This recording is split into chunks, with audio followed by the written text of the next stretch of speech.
All right, let's talk about a word you probably say dozens of times a day without even thinking about it. A tiny three-letter word, let. It seems so simple, right? But believe me, this little word is hiding a pretty wild story.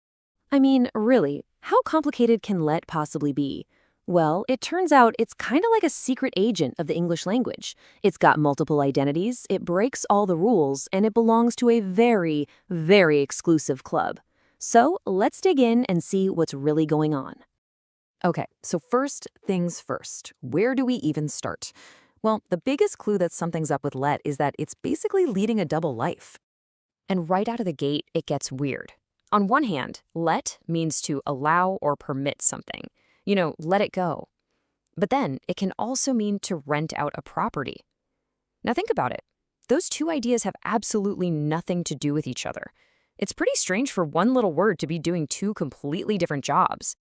So here's the first meaning, the one we all know and use constantly. I let him come with me. It's straightforward, it's about permission, no surprises there. But then you get this. I will let my extra room to him. And suddenly, boom, the entire context just flips on its head. We're not talking about permission anymore, we're talking about money and contracts. It's the same exact word, but it's like it jumped into a parallel universe. And get this, when we're talking about the allow meaning, just look at this list. The word has way, way more opposites, antonyms, than it does synonyms. I mean, look at that.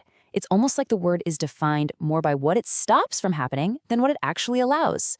That's another really interesting wrinkle, another clue that this word is special. So, okay, we've got two different meanings and this weird imbalance with its opposites. But the story gets even stranger when you look at the grammar, at how the word actually works. You know how most English verbs follow a pattern? You add ed for the past tense. Well, let just doesn't. It's a total rebel. It's what we call an irregular verb. You don't say, I let it happen. You say, I let it happen. Yesterday, today, a long time ago, it's always just let. It's simple, for sure, but it's another way this word just refuses to play by the rules. All right, so we have all these clues piling up. The double meaning, the strange grammar, but none of this really explains the why. Why is this word so unique? But then, while digging through the source material, I found it. One little sentence, a tiny detail that basically unlocks the whole puzzle.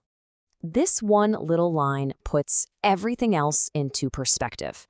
It explains why a word that's so quirky is also so incredibly powerful in our language. Honestly, this is the key to the whole thing. And there it is. Lit is on the basic English 850 list. Now you might be thinking, so what? It's on a list. But this is not just any list. This is basically the Hall of Fame for English words. This is the big leagues. Seriously, getting onto this list is a massive deal. It's like being a charter member of a super exclusive club. So, what exactly is this 850 club?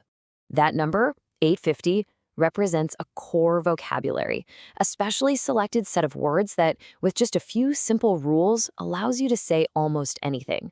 These are the absolute building blocks, the foundation of the entire English language. Think of it like this. The basic English 850 list is the ultimate toolkit for communication.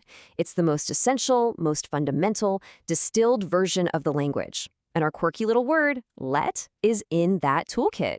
It made the cut. And if that wasn't enough to prove its importance, there's one more thing.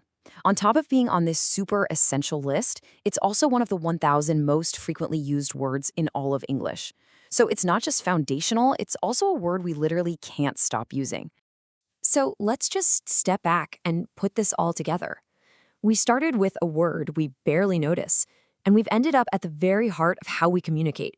So what's the real takeaway here? The thing about let is that it's a powerhouse. It's this versatile, rule-breaking, do-it-all word that is so absolutely fundamental to English that it was chosen as one of only 850 words considered truly essential. It's the perfect proof that sometimes the simplest words are the ones doing the heaviest lifting. And that kind of leaves you wondering, right?